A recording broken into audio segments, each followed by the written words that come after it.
Então, eu continuo agora falando com o juiz federal Manuel de Oliveira Erardi.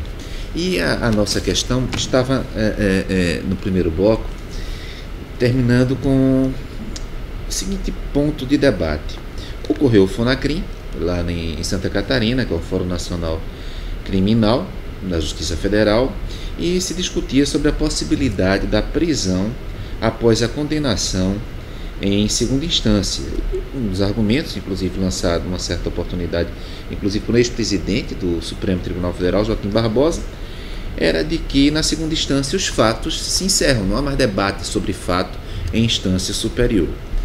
E aí, Manuel, o que você pensa nessa área criminal? Prisão após condenação em segunda instância, se for o caso de prisão, claro. Realmente, embora tenha uma visão assim muito garantista do processo penal, eu acho que não fugiria de padrões adotados em outros países essa possibilidade de prisão após a condenação em segundo grau.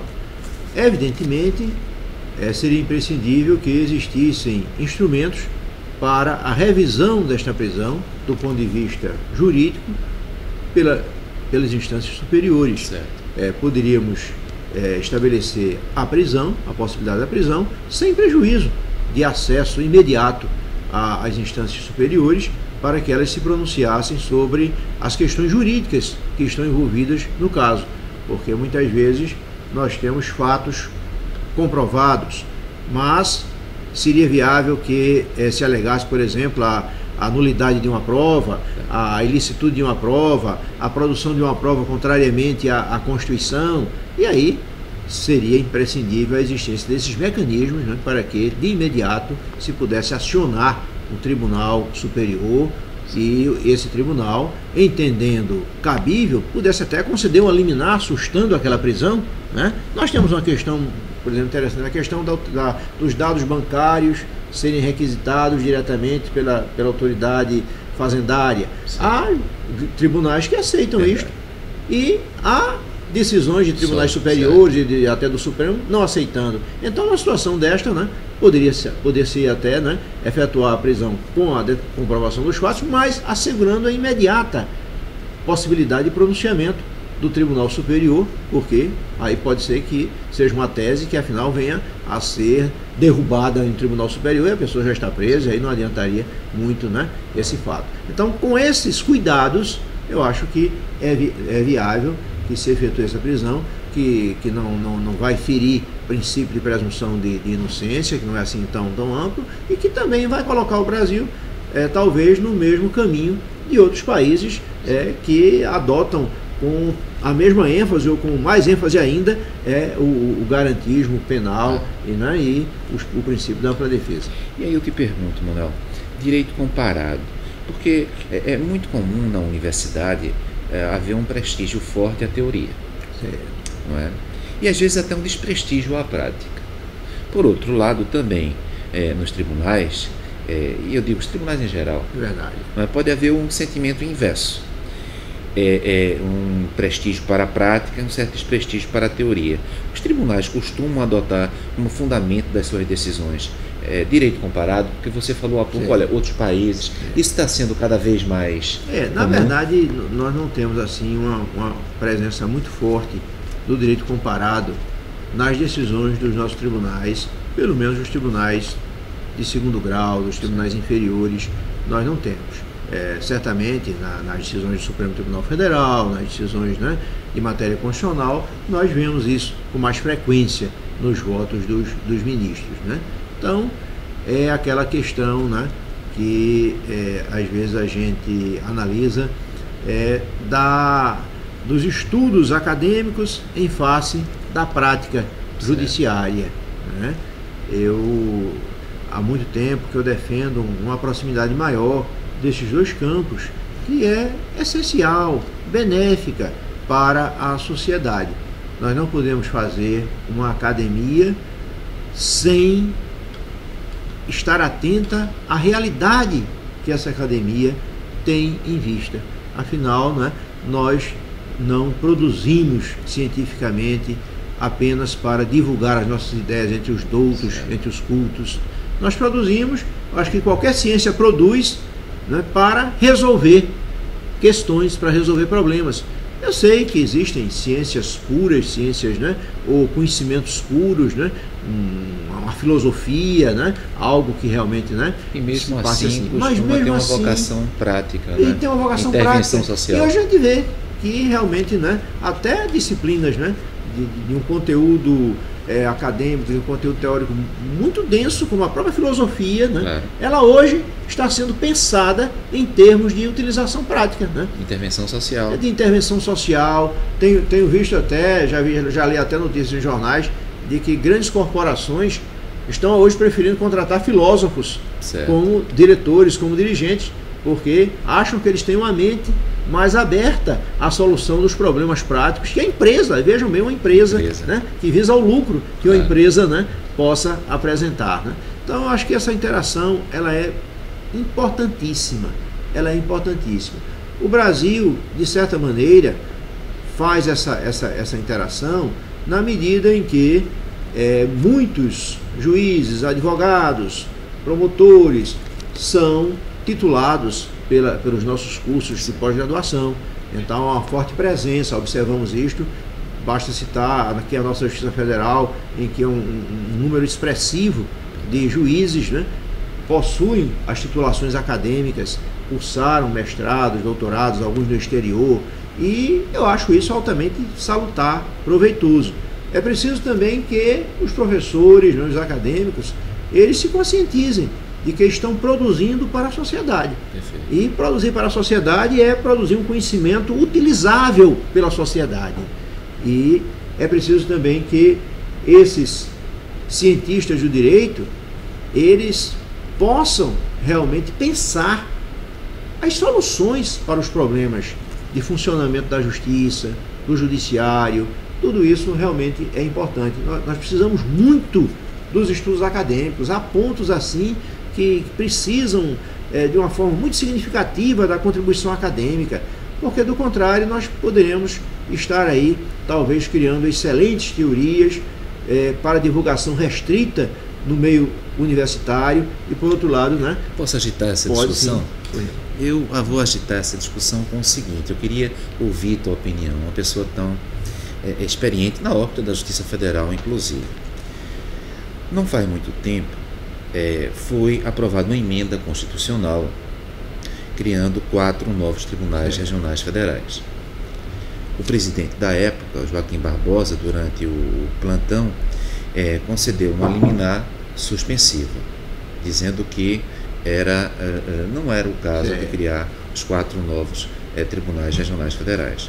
Bom, mais adiante, também um projeto de lei ampliando os tribunais regionais federais existentes, criando até câmaras regionais.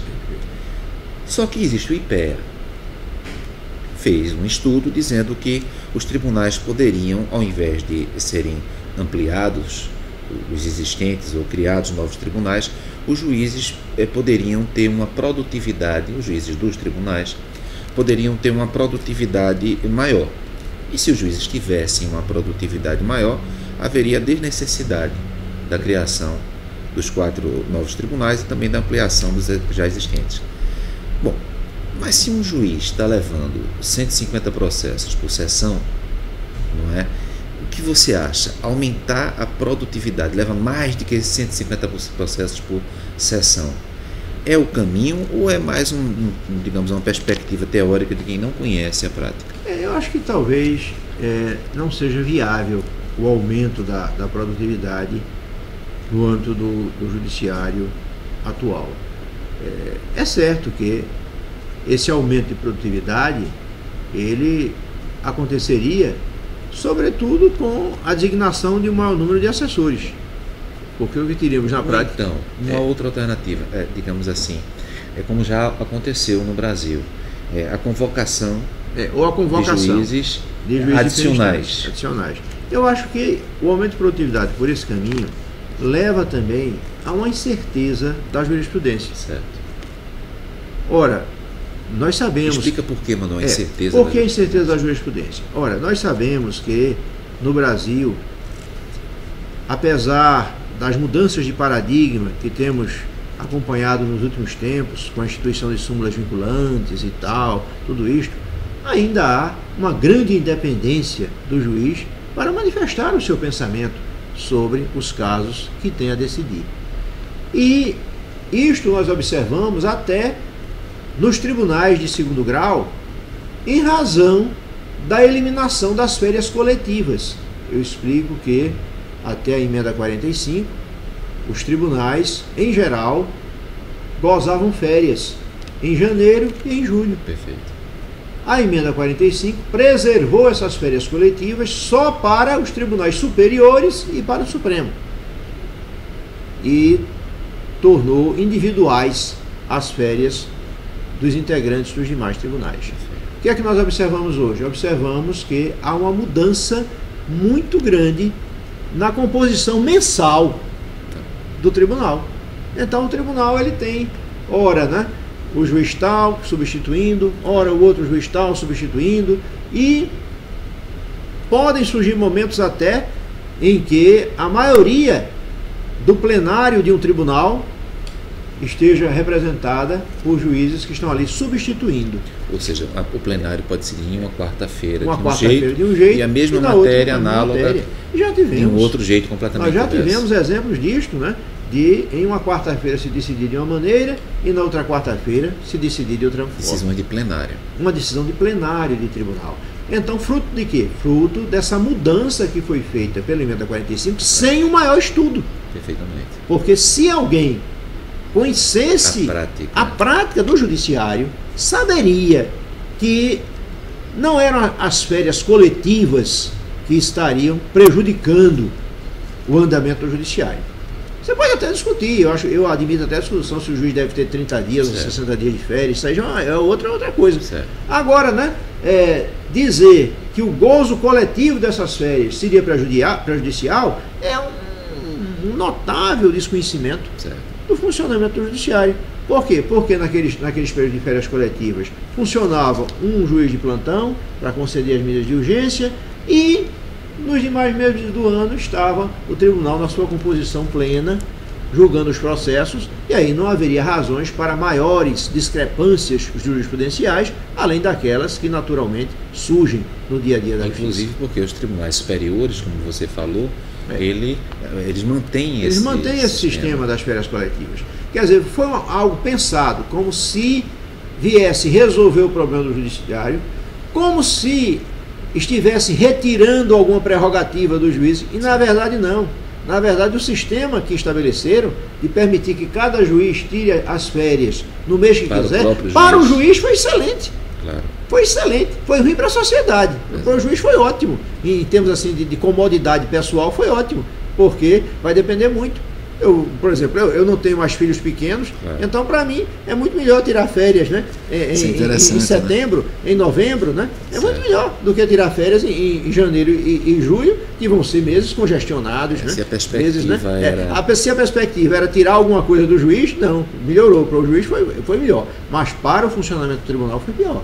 Exatamente. Então é o típico exemplo de medida tomada, né, sem que haja um estudo devido, né, sem que haja experiência, quer dizer, providência proposta e aprovada por quem não tem vivência do judiciário. Exatamente.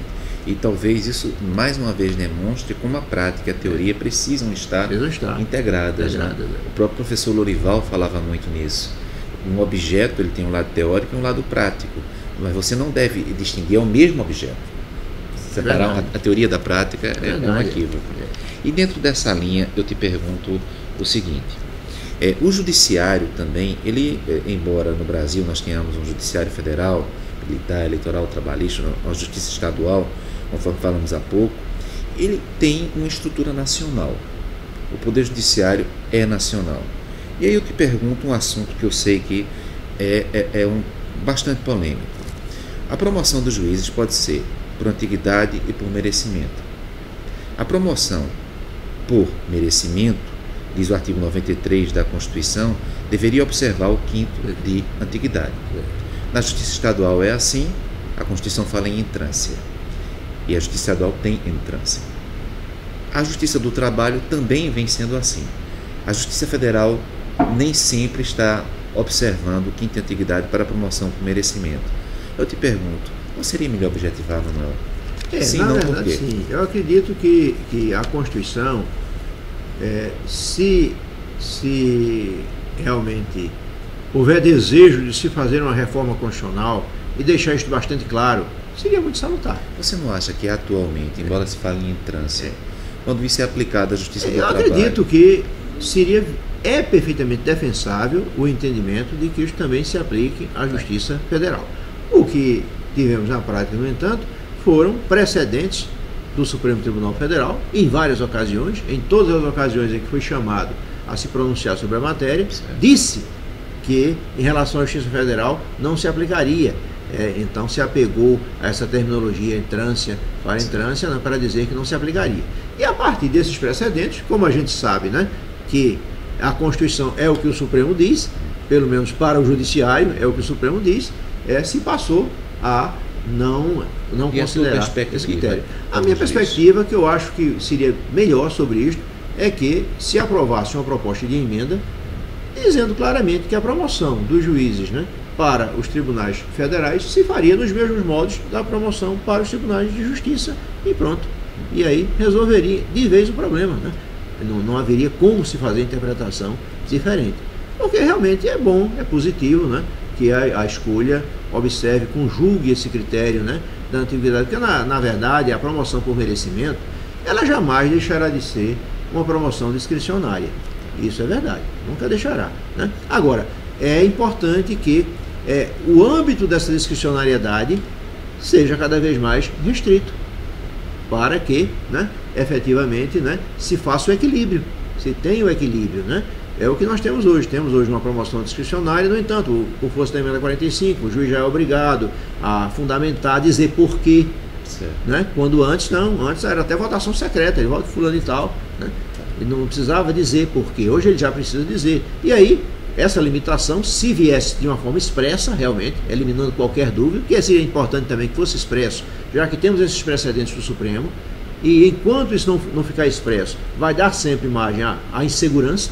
Então, que viesse expresso, que seria mais uma restrição à discricionariedade, que é importante. Então, olha, Manuel, tem o CNJ agora está lançando uma espécie de concurso de monografias, de projetos, e o grupo de estudos que justifica isso está pensando em fazer como o projeto mais ou menos o seguinte: existem os números das varas, dos juízes, dos tribunais, existe a metodologia para se chegar a esses números. Então, o nosso trabalho vai no sentido de começar a discutir qual metodologia vem sendo empregada pelas corregedorias, pelo CNJ, para atingir estes números, e isso ainda mais objetivar esses critérios que você falou há pouco. O que você pensa, Manuel? Não, acho um trabalho interessantíssimo. Realmente é muito difícil quantificar trabalho de magistrados. Isso é algo, talvez seja impossível, a meu ver, ter um critério absolutamente objetivo de quantificação. Por quê? Porque o magistrado, ele vive realidades diferentes. Nós vamos ver uma promoção para o Tribunal Regional Federal. Está concorrendo um juiz do juizado. Claro. Está concorrendo um juiz de uma vara criminal. Está concorrendo um juiz de uma vara civil.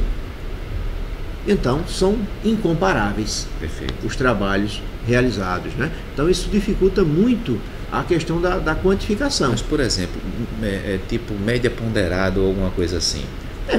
Eu acho que é possível encontrar, né, alguma maneira de aprimorar esses critérios, né? Isso deve ser buscado, se conseguisse, se pensar realmente uma forma de aperfeiçoar esses critérios, né, que realmente possa distinguir, né, até a complexidade dos problemas. Eu acho que tem que ser uma fórmula, né, que venha refletir, né? Discutir, que venha refletir a complexidade do trabalho do magistrado, claro. Né? Observar que o magistrado, né, ele tem tarefas muito diversas para exercer, né? Então, se isso for discutido e se conseguir dar um passo adiante, é uma contribuição. Pelo menos que seja um passo. Um passo. Não tem que ser, obviamente, não tem que ser a resposta, mas um passo é importante. Claro. E os limites da toga, Manuel? Eu te pergunto o seguinte: quando eu fui procurador do Estado, você sabe disso, né? Então, quando eu trabalhava como procurador do Estado, houve um determinado momento em que surgiu na Assembleia Legislativa uma discussão sobre a Constituição Estadual. E lá estava eu na Constituição Estadual debatendo com os deputados, com os senadores. Mas quando vim a ser juiz, eu decidi me distanciar disso tudo. Eu te pergunto, limites da toga, na tua perspectiva de um juiz extremamente experiente, para o juiz ter aproximação com deputados e senadores é uma coisa normal, natural, porque faz parte da realidade, ou você acha que o juiz deveria ficar, porque normalmente o juiz tem uma certa timidez em relação a isso? Verdade. Esse é um dos problemas, é um dos desafios a quem vai exercer a magistratura. No passado, quase que se proibia ao juiz de ter acesso a pessoas que desempenham atividades políticas, a deputados, etc. No entanto, a sociedade evoluiu bastante e hoje já se preconiza até o contrário, que haja o diálogo entre juízes, legisladores, aquele diálogo institucional, aquele diálogo que vem aperfeiçoar, até para evitar leis equivocadas.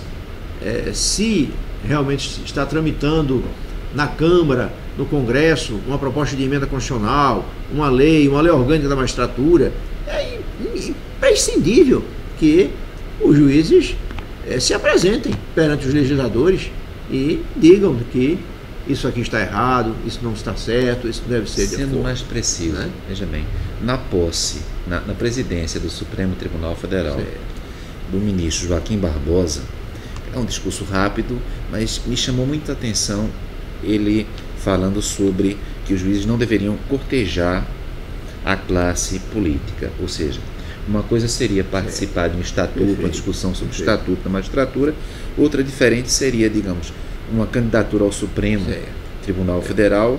O candidato, necessariamente, quem quer que seja, terá de levar o seu currículo, vai ter que discutir com os deputados, com os senadores. Você acha que isso é próprio à democracia ou poderia haver um outro sistema para essas candidaturas voluntárias a ministro supremo? Talvez se pudesse pensar em outro sistema, né? Eu realmente acho que se deveria evitar ao máximo a interferência política na nomeação dos que vão exercer a judicatura. Uma coisa é o diálogo, que é perfeitamente viável. Não vejo também nenhuma dificuldade no convívio social, eventualmente uma solenidade que nós vamos fazer, contarmos com a presença, dos representantes de todos os poderes, e conversarmos. Isso aí é algo perfeitamente salutar. Agora, eu acredito que essa interferência política no provimento dos cargos, ela precisa ser temperada, precisa ser algo que deve ser objeto de uma meditação. Nós sabemos, por exemplo, em relação aos tribunais regionais federais, os tribunais regionais do trabalho, ainda se atribui ao presidente da República a função de escolher. Não há nenhuma justificativa para isso. Nos tribunais de justiça, a escolha do próprio tribunal, a não ser quando se trata do preenchimento do quinto constitucional. Mas no caso dos tribunais federais de segundo grau, essa escolha ainda cabe ao chefe do executivo. Então não tem muito sentido alguém procurar os gabinetes dos deputados, dos líderes políticos para, que é o nosso sistema que atual. É o nosso sistema atual. E na verdade, todos nós temos que nos submeter a ele, porque, por mais independente que sejamos, mas há um momento em que devemos chegar e dizer: o deputado precisa do seu apoio, o senador do meu estado, eu preciso do seu apoio, é um apoio para o meu estado. Então se vem sempre com aquela justificativa e tal, mas é o nosso sistema, então é a nossa realidade, a gente não pode mentir, Quem não proceder dessa maneira não vai ser promovido nunca. É verdade. Nunca vai o presidente da República se lembrar que de seu fulano de tal é um juiz lá do CNI que deve ser promovido. Não vai ser. Então, eu acho que deve haver mecanismo. Em primeiro lugar, um mecanismo muito fácil que se faria no segundo grau seria, desde logo, equiparar Justiça Federal, Justiça do Trabalho, a Justiça do Estado. E voltando àquela questão, digamos, do quinto de antiguidade para o merecimento. Se Com houvesse essa unidade... Né? Isso aí já seria uma reforma positiva, né? Daria uma reforma positiva, que limitaria um pouco a discricionalidade da escolha aqui no tribunal, certo. E também essa escolha seria feita pelo próprio tribunal. Certo. Seria um prestígio ao tribunal, independentemente de qualquer conotação política, né? Agora, em relação a cargos, por exemplo, de ministro do Supremo Tribunal Federal, eu não vejo como se fazer outro procedimento. Claro que nós jamais iríamos pensar num concurso para ministro do Supremo, isso não teria sentido. Talvez recorrer ao direito comparado para ver como... recorrer ao direito comparado, talvez, né? Admitir que algumas vagas sejam escolhidas pelo parlamento, outras vagas... Pelas universidades. Né? Pelas universidades, talvez pudéssemos pensar um pouco nisto, né?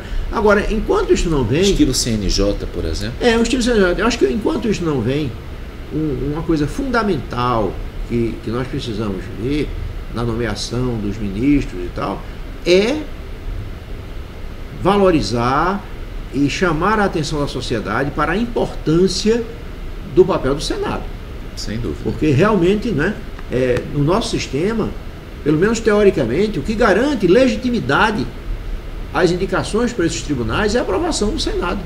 E aí eu vou pegar esse gancho para o nosso terceiro bloco e último bloco, que é o seguinte: a questão da TV Justiça, da TV Câmara, da TV Senado. É uma realidade positiva? Alguns entendem que sim. Outros dizem que não. Se há TV Justiça, isso permite que os votos dos magistrados sejam votos mais extensos, o tempo de julgamento aumenta, enfim. Em tudo na vida há lados positivos e negativos. Eu quero discutir com o Manuel a questão da TV Justiça e a possibilidade também de os TRFs terem as suas sessões veiculadas também pela web. De alguma maneira, aquela questão primeira, teoria e prática se aproximando. Você permitir a uma universidade, aos alunos de uma universidade, assistirem em uma aula, uma sessão de um TRF, não é? Com juízes tão competentes. Bem, próximo bloco a gente continua com isso.